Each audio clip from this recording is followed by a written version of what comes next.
Hello, everyone. Have you ever found an interesting video on YouTube and wanted to save it directly to your phone's gallery so you could watch it anytime without an internet connection? If so, you've come to the right place.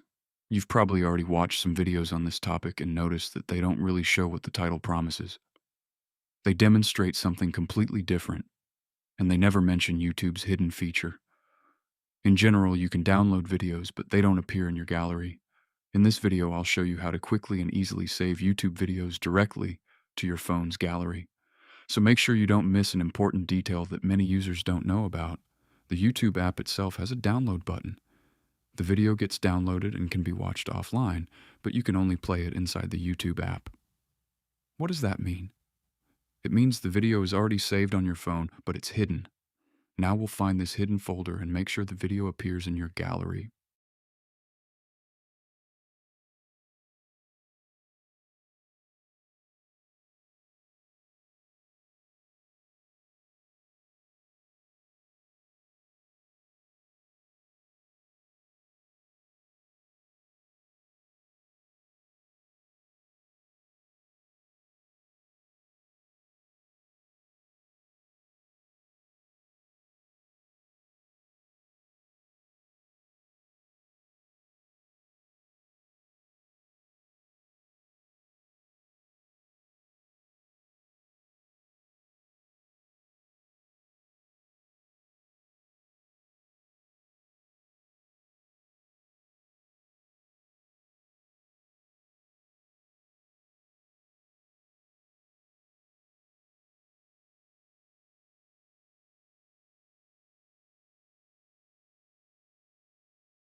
It won't work. Sorry for wasting your time.